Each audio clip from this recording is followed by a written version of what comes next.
الحمد لله نحمده ونستعينه ونستغفره ونؤمن به ونتوكل عليه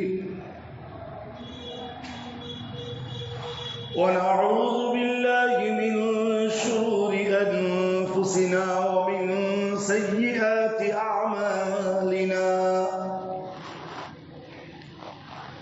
من يهده الله فلا مضل له ومن يضلله فلا هادي له ونشهد أن لا إله إلا الله وحده لا شريك له ونشهد أن سيدنا ومولانا محمدا عبده ورسوله أما بعد فقد قال الله تبارك وتعالى في كلامه المجيد والفرقان الحميد فأعوذ بالله من الشيطان الرجيم بسم الله الرحمن الرحيم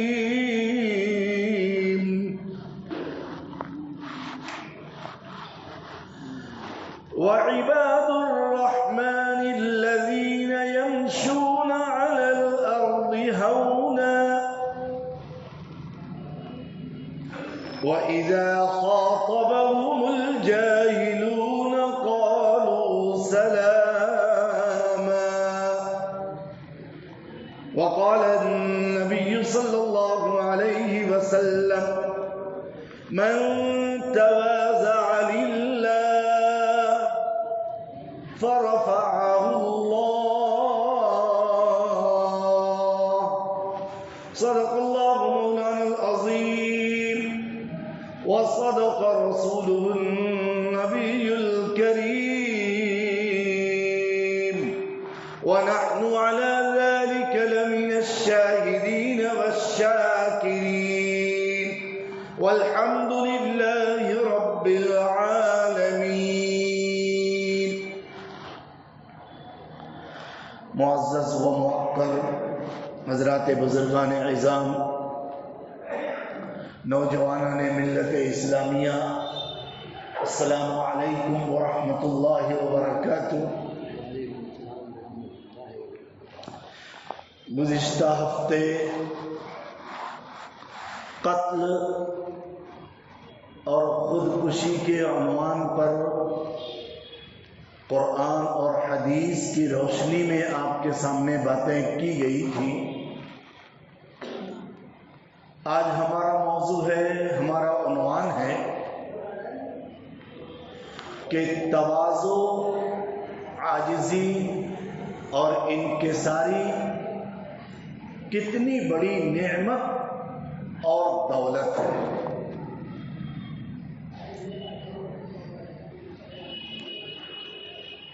قرآن پاک کی جس آیت کریمہ کی تلاوت کی گئی ہے اس میں اللہ تبارک و تعالی ارشاد فرماتے ہیں کہ رحمان کے وہ بندے جو زمین پر چلتے ہیں بڑی عاجزی کے ساتھ، بڑی انکساری کے ساتھ، بڑی خاکساری کے ساتھ اور بہت متواضع بن کر.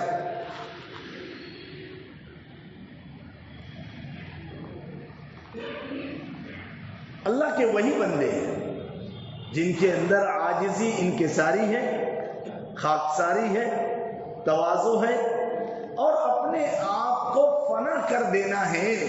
یہ اللہ کے بندے ہیں. وَإِذَا خَاطَبَهُمُ الْجَاهِلُونَ قَالُوا سَلَامًا. اور ان کی عاجزی، انکساری، خاکساری، تواضع کے ساتھ رہنے پر بھی اگر کوئی جاہل ان سے لڑتا ہے، بھڑتا ہے، ان کے ساتھ ہماری اپنی زبان میں مغز ماری کرتا ہے، تو اب یہ کہہ دو السلام علیکم. وَإِذَا خَاطَبَهُمُ الْجَاهِلُونَ قَالُوا سَلَامًا. اور جب ان سے مخاطب ہوتے ہیں جاہل لوگ، جاہل کیا کرے گا؟ اٹھ پٹانگ بکے گا، آڑی ترچی حرکت، آڑی ترچی بات کرے گا. تو اب یہاں پر یہ لوگ کیا کرتے ہیں؟ السلام علیکم، ختم، بولتے بات ٹھگتے بڑے. ٹھیک ہے جی. اور نبی پاک صلی اللہ علیہ وسلم کی جس حدیث مبارکہ کو پڑھا، اس میں پیارے آقا صلی اللہ علیہ وسلم ارشاد فرما رہے ہیں کہ من تواضع للہ، جس نے اللہ کے لیے عاجزی اختیار کی، تواضع اختیار کی، اپنے آپ کو جھکا دیا، دبا دیا، مٹا دیا، فرفعہ اللہ. اب یہ اللہ کی ذمہ داری ہے کہ اس جھکنے والے کو اٹھانا، اس مٹنے والے کو عروج بخشنا، اس اپنے آپ کو بے عزت کرنے والے کو عزت بخشنا، یہ اللہ کی ذمہ داری ہے. کتنی بڑی بات ہے؟ جو اللہ کے لیے اپنے آپ کو مٹاتا ہے، فنا کرتا ہے، جھکاتا ہے، دباتا ہے، کچھ نہیں سمجھتا، اب اللہ اس کو بلند اور بالا کرتے ہیں. آج یہ چیز ہمارے درمیان سے اٹھ گئی ہے. مجلس کا حصہ بنے، آواز تو بہت دور تک جا رہی ہے، باہر بھی جائے گی، تو کیا باہر بیٹھ جائیں گے کیا؟ نہیں. مجلس کے اندر اللہ کی رحمت اترتی ہے. اس مجلس کو اللہ کے برگزیدہ بندے فرشتے گھیر لیتے ہیں. قرآن پڑھا گیا نا، اللہ کے نبی کی حدیث پڑھی گئی نا، اس لیے دور نہ. آج 5 سال میں پہلی مرتبہ بول رہا ہوں، کبھی نہیں بولا. بیٹھ جاؤ آرام سے، چائے جہاں حصہ بنے. مجلس کا حصہ بننے میں فائدہ یہ ہے کہ پوری کی پوری توجہ اور دھیان رہتا ہے. بات چل رہی تھی کہ آج اس کی بہت کمی ہے. خاکساری نہیں، عاجزی نہیں، انکساری نہیں، اپنے آپ کو دبا لینا، جھکا لینا، کچھ نہیں سمجھنا. آج یہ نہیں ہے، اس کے علاوہ سب کچھ ہے. اس کے علاوہ سب کچھ ہے. کسی موقع پر میں نے کہا تھا کہ مٹی کو مٹی کیوں کہتے ہیں؟ پیروں تلے روندی جاتی ہے. اس مٹی کو مٹی اسی لیے کہتے ہیں کہ یہ مٹی ہوئی ہے. مٹی ہوئی. مٹی کو مٹی کیوں کہتے ہیں؟ یہ مٹی ہوئی ہے. اپنے آپ کو کچھ نہ سمجھ کر ہر ایک کے پیروں تلے روندی جاتی ہے. تو اللہ نے کیا کیا اس کو؟ اس کے بغیر خانہ کعبہ نہیں بنا،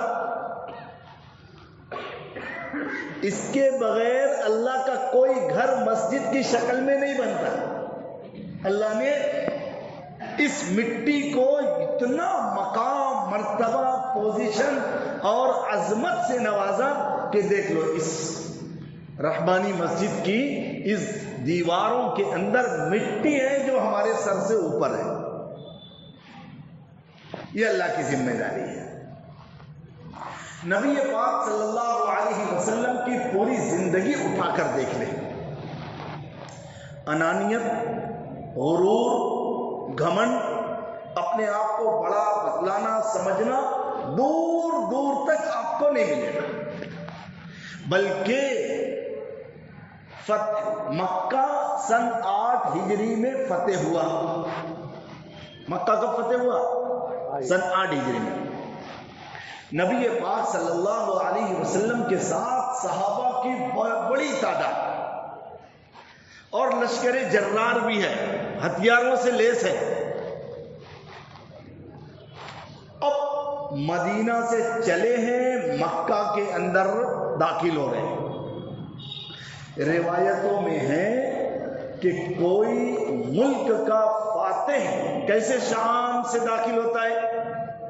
یہ کاندھے اچکاتا ہے، سینہ باہر نکالتا ہے، چوڑا کرتا ہے اور گردن اکڑاتا ہے اور آنکھیں ادھر ادھر ڈول رہی ہیں.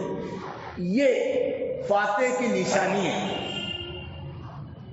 نبی پاک صلی اللہ علیہ وسلم کے متعلق حضرت انس بن مالک رضی اللہ تعالی عنہ راوی ہیں، ارشاد فرما رہے ہیں کہ پیارے آقا صلی اللہ علیہ وسلم فاتح مکہ بن کر مکہ میں داخل ہو رہے ہیں. تواضع، عاجزی، انکساری، خاکساری کا یہ عالم تھا کہ آپ جس سواری پر سوار ہیں اس سواری پر بیٹھے ہوئے آپ اتنا اپنے آپ کو جھکائے ہوئے ہیں، اتنا اپنے آپ کو مٹائے ہوئے ہیں، اتنا اپنے آپ کو دبائے ہوئے ہیں کہ آپ کا چہرہ، آپ کی گردن، آپ کا سر اقدس اس سواری کی پشت پر لگ رہا تھا.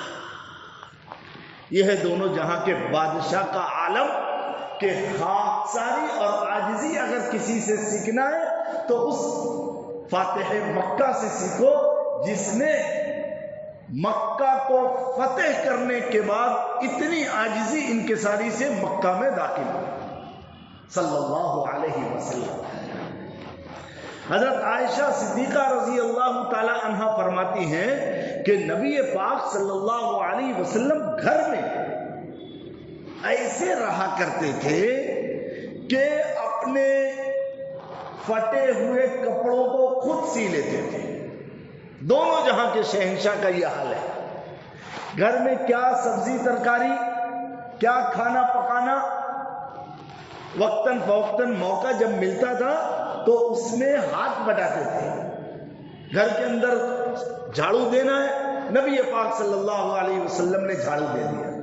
گھر میں مہمان آئے ہیں تو ایسا نہیں کہ کرسی پر ٹھاٹ سے بیٹھ گئے اور آرڈر پاس کیے، نہیں. آپ صلی اللہ علیہ وسلم آئے ہوئے مہمان کی ایسی میزبانی فرماتے تھے، دسترخوان بچھانا، اس کے لیے کھانے کا نظم کرنا، اس کی خدمت گزاری کرنا کوئی نبی پاک صلی اللہ علیہ وسلم سے سیکھے.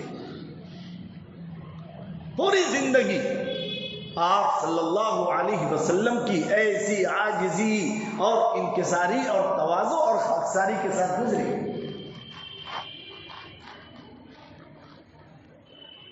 اور یہی چیز نبی پاک صلی اللہ علیہ وسلم سے صحابہ نے لیا. صحابہ کی زندگیاں اٹھا کر دیکھ لیں. حضرت ابو بکر صدیق رضی اللہ تعالی عنہ یہ خلیفۃ المسلمین ہیں. آپ صلی اللہ علیہ وسلم کے بعد قیامت تک حضرت ابو بکر صدیق رضی اللہ تعالی عنہ کے مقام اور مرتبے تک کوئی پہنچ نہیں سکتا قیامت تک. اتنا بڑا مقام اور مرتبہ کہ جن کو دنیا ہی میں جنت کی بشارت اور خوشخبری دی گئی ہے، جن کا تذکرہ قرآن پاک میں ثانی اثنین اذ ہما فی الغار، نبی پاک صلی اللہ علیہ وسلم نے دنیا جہاں کی بشارتیں حضرت ابو بکر صدیق رضی اللہ تعالی عنہ کے متعلق بتائی ہیں، دی ہیں. کیا حال ہے؟ خلیفہ بنے ہیں اور محلے سے گزر رہے، چند لڑکیاں اکٹھے تھیں. وہ لڑکیاں آپس میں بات کر رہی ہیں کہ اب ہماری بکریوں کا دودھ کون دوہے گا. یہ حضرت کو خلیفہ بن گئے، بڑے بن گئے، اب ہماری بکریوں کا دودھ کون دوہے گا؟ یہ بات حضرت ابو بکر صدیق رضی اللہ تعالی عنہ کو دیکھ کر ان چند لڑکیوں میں سے کسی لڑکی نے کہا، خلیفۃ المسلمین ہے، مسلمانوں کے بڑے ہیں، اپنے کانوں سے اس لڑکی کی اس آواز کو سنا ہے، فوراً جواب دیا ہے کہ امیر المؤمنین خلیفۃ المسلمین بننے سے پہلے یہی ابو بکر تمہاری بکریوں کا دودھ دہا کرتا تھا، خلیفہ بننے کے بعد، مسلمانوں کا بڑا بننے کے بعد بھی تمہاری بکریوں کا دودھ یہی ابو بکر دودھ کر دے گا۔ ہے اتنی عاجزی انکساری کسی کے اندر؟ آج تو تھوڑا سا عہدہ مل جاتا ہے، تھوڑا سا منصب مل جاتا ہے، ٹوٹی پھوٹی لنگڑی لولی کرسی مل جاتی ہے تو انسان آپے سے باہر چلا جاتا ہے۔ آئی ایم سم تھنگ، میرے جیسا کوئی نہیں، ہم چو دیگرے نیس، ہماری مثال نہیں، ٹھیک ہے، ایسا ہے۔ یہی حضرت ابو بکر صدیق رضی اللہ تعالی عنہ حضرت زید رضی اللہ تعالی عنہ کو، زید یا یزید رضی اللہ تعالی عنہ، وہ یزید نہیں جو جن کا تذکرہ محرم میں ہوتا ہے، وہ نہیں، یزید نام کے بہت سارے صحابی ہیں، ان کو لشکر کا امیر بنا کر بھیج رہے تھے، جاؤ بولے کھلا جگہ جاؤ، یہ سواری پر سوار ہیں، اور خلیفۃ المسلمین حضرت ابو بکر صدیق رضی اللہ تعالیٰ عنہ پیدل چل رہے ہیں، صحابہ کا لشکر بھی کوئی سواری پر ہے، کوئی پیدل ہے۔ جو سواری پر سوار ہیں، جو لشکر کے امیر بنے ہوئے ہیں، ان کو شرم آئی، غیرت آئی، حیا آئی، امیر المؤمنین ایسا مت کیجیے۔ کہا نہیں، آپ کو سواری پر ہی سوار ہونا ہے، کہا یا تو آپ سوار ہو جائیے یا مجھے اترنے کا حکم دیجیے، کہا نہیں، آپ کو سواری پر ہی سوار ہو کر چلنا ہے۔ اور رہ گئی بات یہ کہ میں نے میرے آقا صلی اللہ علیہ وسلم سے سنا ہے کہ اللہ کی راہ اور راستے میں جس کے پیر خاک آلود ہوئے، جس کے قدم پر دھول مٹی لگی، کل قیامت میں یہ خاک آلود قدم اور پیر کو جہنم کی آگ چھو نہ سکے گی، اسی کے لیے میں تم لوگوں کے ساتھ پیدل چل رہا ہوں۔ میرے پیاروں، میرے عزیزوں، اس کو کہتے ہیں حاکم، اس کو کہتے ہیں مسلمانوں کا بڑا، اس کو کہتے ہیں کہ امیر المؤمنین اور خلیفۃ المسلمین، کہ انہوں نے خود عمل کر کے بتایا ہے کہ عہدہ منصب عارضی ہوتا ہے، لیکن نبی پاک صلی اللہ علیہ وسلم کی سنت پر عمل کرنے سے دائمی سرخروئی، دائمی کامیابی، دائمی عزت اور دونوں جہاں کی کامرانی نصیب ہوگی۔ حضرت عمر فاروق رضی اللہ تعالی عنہ جب خلیفہ بنے ہیں، خلیفہ بننے کے بعد کہا کہ او لوگو آ جاؤ، امیر المؤمنین کا حکم ہے۔ پورا گاؤں، پورا شہر اکٹھا ہو گیا۔ حضرت عمر فاروق رضی اللہ تعالی عنہ منبر رسول پر چڑھے اور ایک جملہ ارشاد فرمایا کہ اے عمر، خود کو مخاطب کر کے، اے عمر، سوچ تیرا کیا حال تھا کہ قبیلہ بنو مخزوم کی تیری وہ خالائیں جن کی بکریاں تو چرایا کرتا تھا، قبیلہ بنو مخزوم کی وہ خالائیں جن کی بکریاں تو چرایا کرتا تھا، بکریوں کے چرانے کے عوض میں تجھے کبھی تھوڑی سی کھجور اور تھوڑی سی کشمش مل جایا کرتی تھی، آج کہیں مسلمانوں کا حاکم، مسلمانوں کا فرما روا، مسلمانوں کا بڑا، مسلمانوں کا خلیفہ بننے کے بعد تیرے مزاج میں اکڑ پکڑ تو نہیں آ گئی؟ یاد رکھنا تو وہی عمر ہے جو کبھی بکریاں چرایا کرتا۔ اتنا کہا ہے اور منبر رسول سے نیچے اتر گئے اور بیٹھ گئے۔ یہ پورا مجمع سناٹے میں، اتنی سی بات بولنے کے لیے سب کو جمع کیا۔ حضرت عبد الرحمن بن عوف رضی اللہ تعالی عنہ اسی مجلس میں شریک تھے۔ کہا امیر المؤمنین، یہ آپ نے اپنے آپ کو لوگوں کی نظروں میں کتنا گرا کر پیش کیا ہے؟ آپ نے اپنے آپ کو لوگوں کی نظروں میں کتنا گرا کر پیش کیا ہے؟ جواب دیا کہ میرا نفس کہیں اکڑ کر تگڑا نہ ہو جائے، اس لیے میرے نفس کو ٹٹول رہا تھا کہ آج یہ نفس کہیں اکڑ خوں میں مبتلا تو نہیں ہو گیا، لیکن میں نے دیکھا کہ یہ نفس ویسا ہی ہے، عاجزی، انکساری، تواضع، خاکساری، اس لیے میں نے یہ عمل کیا ہے۔ یہی حضرت عمر فاروق رضی اللہ تعالی عنہ کے متعلق حدیث کی کتابوں میں لکھا ہے، ایک مرتبہ امیر المؤمنین ہونے کی حیثیت سے جمعہ کی نماز پڑھانے کے لیے نکلے، اور وہ جمعہ کی نماز پڑھانے کے لیے امیر المؤمنین نکل رہے ہیں تو ہٹو بچو نہیں تھا،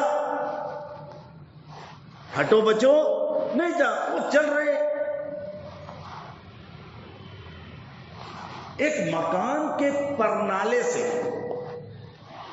جس کو ہم اپنی زبان میں کیا بول سکتے ہیں، بولو؟ کھڑکی؟ ارے کھڑکی نہیں، پنڈال ہے نا، وہ ٹین ہوتی ہے نا، ٹین، اور اس میں ٹین کا پانی پورا ایک جگہ نکلے، پنڈال، پنڈال، پنڈال نہیں، پنڈال ہے نا، تو وہ لگا ہوا تھا۔ حضرت عمر فاروق رضی اللہ تعالی عنہ امیر المؤمنین ہے، جمعہ کی نماز پڑھانے جا رہے ہیں، اس گھر کے قریب سے گزرے تو اس پنڈال میں سے، جس کو پرنالہ بولتے ہیں، کچھ پانی میں ملا ہوا خون آپ کے کپڑے مبارک پر گرتا۔ اب وہ پتہ نہیں کیسا پرنالہ اس زمانے میں رہتا ہوگا، ہم سمجھ نہیں سکتے۔ راہ گزرتے ہوئے ایک بندے کو کہا کہ بھائی یہ پرنالہ، یہ پنڈال نکال دو۔ کیوں؟ جیسے میرا کپڑا خراب ہوا ہے، خون لگا ہوا پانی نے میرے کپڑے کو گندا کر دیا ہے، جمعہ کی نماز پڑھنے آنے والے کسی اور کا کپڑا خراب نہ ہو جائے، پنڈال یا پرنالہ پنڈال نکلوا دیا۔ جمعہ کی نماز پڑھائے، نماز پڑھنے پڑھانے کے بعد حضرت عباس رضی اللہ تعالیٰ عنہ کھڑے ہوئے، کہا امیر المؤمنین آپ نے یہ اچھا نہیں کیا، میرے گھر پر لگا ہوا یہ پرنالہ، یہ پنڈال آپ نے کیوں نکالا؟ اس کو تو اللہ کے نبی صلی اللہ علیہ وسلم نے لگانے کا حکم دیا تھا، آپ نے یہ جرأت کیسے کی؟ کس کو کہہ رہے ہیں؟ امیر المؤمنین کو، جس کی 22.5 لاکھ مربع میل پر حکومت ہے، جس کے کوڑے کے واقعات آپ اچھی سے جانتے ہیں نا، بڑے بڑے دشمنان اسلام نہیں، ارے شیطان جن کو دیکھ کر راستہ بدلتا تھا، اس امیر المؤمنین حضرت عمر فاروق رضی اللہ تعالی عنہ کو کیا کرے حضرت عباس، آپ کی جرأت کیسے؟ کہا اچھا یہ پرنالہ، یہ پنڈال نبی پاک صلی اللہ علیہ وسلم نے لگانے کا حکم دیا تھا؟ کہا ہاں، کہا کہ اے عباس مجھ سے بہت بڑی غلطی ہو گئی، ایسا کرو چلو اس پرنالے اور پنڈال کو اب آپ سیدھا کر دو، فٹ کر دو، لگا دو، لیکن میری غلطی کی اصلاح اب ایسے ہوگی کہ میں جھکوں گا اور آپ میری پیٹھ پر کھڑے ہو کر وہ پنڈال سیدھا کریں گے۔ کون کہہ رہا ہے؟ امیر المؤمنین کہہ رہے ہیں۔ حضرت عباس نے کہا امیر المؤمنین، اس عباس کی یہ مجال کہ آپ کی پیٹھ مبارک پر جو امیر المؤمنین ہے یہ اپنے پیروں کے ساتھ کھڑا ہو نہیں سکتا۔ کہا کہ نہیں، غلطی میں نے کی ہے، یہ کام میرا کوئی خادم اور دنیا کا کوئی انسان نہیں کرے گا، اس کی سزا، اس غلطی کی اصلاح عمر کو کرنی ہے۔ عمر رضی اللہ تعالی عنہ کھڑے ہوئے ہیں، جس طریقے سے ہم رکوع میں جاتے ہیں نا ایسے کھڑے ہوئے ہیں، اور حضرت عباس رضی اللہ تعالی عنہ امیر المؤمنین کی پیٹھ مبارک پر اپنے قدم مبارک کو رکھ کر وہ پنڈال، وہ پرنالہ سیدھا کیا ہے۔ دنیا ادھر سے ادھر ہو جائے ایسی مثال کوئی قائم نہیں کر سکتا، ایسی مثال قیامت تک کوئی اب پیش نہیں کر سکتا۔ میرے پیاروں، میرے عزیزوں، ہماری زندگی کے اندر بہت سارے نشیب و فراز آتے ہیں۔ معمولی سی بے ادبی ہو گئی، معمولی سی گستاخی ہو گئی، یا کما حق آپ کی توقیر اور تعظیم نہیں ہوئی، یا آپ کو جگہ نہیں دی گئی، یا آپ کا ویلکم اور شایان شان استقبال نہیں ہوا، تو کیا ہوتا ہے؟ ارے باپ رے، چلو یہ سب سالے جاہل لوگ ہیں۔ اللہ کے نبی صلی اللہ علیہ وسلم ایک مرتبہ آ رہے تھے، صحابہ آپ کو دیکھ کر کھڑے ہو گئے۔ پیارے آقا صلی اللہ علیہ وسلم نے ارشاد فرمایا بیٹھ جاؤ، آئندہ مجھے دیکھ کر کبھی بھی اعزاز، اکرام، استقبال میں کھڑے مت ہونا، یہ طریقہ عجمیوں کا ہے۔ ملک عرب کے تھے نا اللہ کے نبی، عجم بولے تو ہم سب لوگ، عجم کے معنی آتے ہیں گونگا، یہ گونگے لوگوں کا طریقہ ہے، یہ جاہلوں کا طریقہ ہے، یہ طریقہ تم نے کہاں سے سیکھ لیا؟ آئندہ ایسا کرنا نہیں۔ اتنی عاجزی، اتنی انکساری۔ اور اس زمانے میں اگر کارپوریٹر صاحب آ رہے ہیں اور ان کا کوئی کیا چیلا چپاڑا یا انٹر اور پنٹر ہے نا، وہ کھڑا نہ ہو تو کارپوریٹر صاحب کی پیشانی پر 1-2 بل نہیں 25 بل آ جاتے ہیں، اور ڈائریکٹ انٹر کو ہینٹر مارتے ہیں، کل سے آنا نہیں۔ عاجزی، انکساری سے عزت کم نہیں ہوتی، عزت بڑھ جاتی ہے۔ نبی پاک صلی اللہ علیہ وسلم کی پوری سیرت اٹھا کر دیکھے، صحابہ کی پوری زندگیاں کھنگال لیں، تابعین، تبع تابعین اور اولیاء اللہ کی زندگیوں کے واقعات کو پڑھیں گے تو پتہ چلے گا کہ ان کی زندگیاں بہت الگ قسم کی تھی اور ہماری زندگیاں بڑی الگ قسم کی۔ اس لیے میرے پیاروں، میرے عزیزوں، میرے دوستوں، میرے نوجوان ساتھی، ہم ہر جمعہ عشاء کی نماز کے بعد یہاں بیٹھتے ہیں، دینی اور اصلاحی عنوان سے بات ہوتی ہے۔ 5واں سال ہے، کتنی ایسی باتیں، کتنے ایسے واقعات، کتنی قرآن پاک کی آیتیں، کتنی پیارے آقا کی حدیثیں آپ کے گوش گزار ہو چکی۔ ہماری زندگیوں میں عمل کب ہوگا؟ کب آئے گا؟ بچے نے تھوڑا سا زبان دراز کی تو کیا کہا؟ آئندہ اگر اس لہجے میں بات کیا تو تیری زبان جڑ سے نکال لوں گا۔ باپ بیٹے کو یہ بولتا ہے۔ بیوی نے تھوڑا سا تنک کے جواب دیا تو کیا کہتے ہیں؟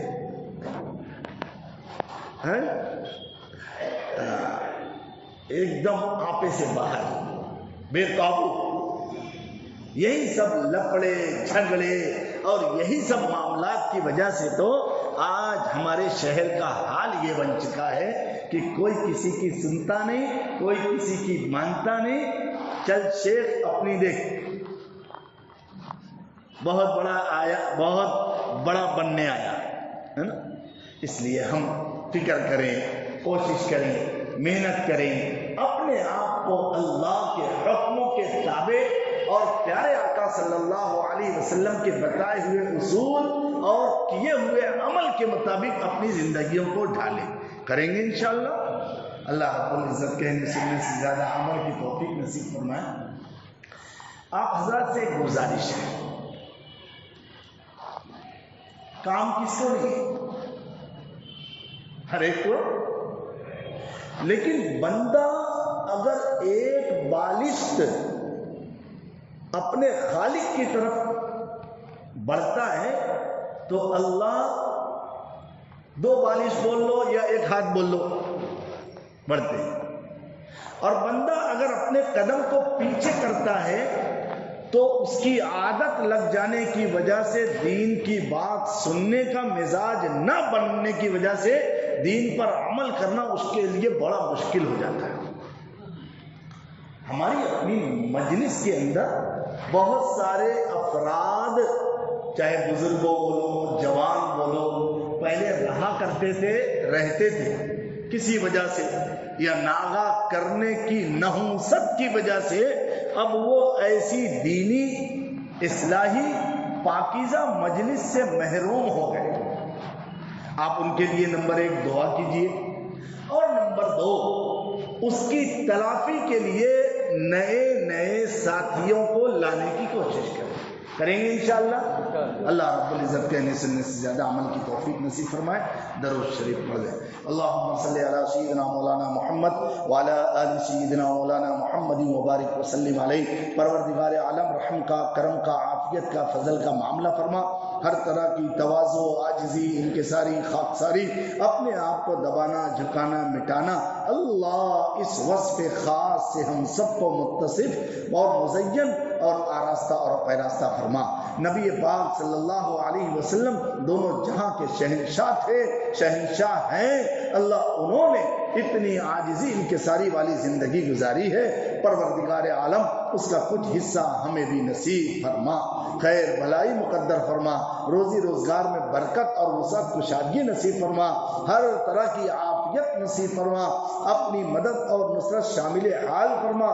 بگڑے کاموں کو درست فرما، رکے کاموں کو پورا فرما. کلمے والی زندگی نصیب فرما. ایمان پر خاتمہ نصیب فرما. ہمیں جو بیمار ہیں انہیں شفا عطا فرما. جو پریشان حال ہیں ان کی پریشانیوں کو ختم فرما. جو جس لائن سے حاجت مند ضرورت مند ہے اللہ ہر ایک کی حاجتوں کو، ہر ایک کے جائز مقاصد کو پورا فرما. اللہ ہم نے جو مانگا وہ اپنی شایان شان ہم سب کو نصیب فرما.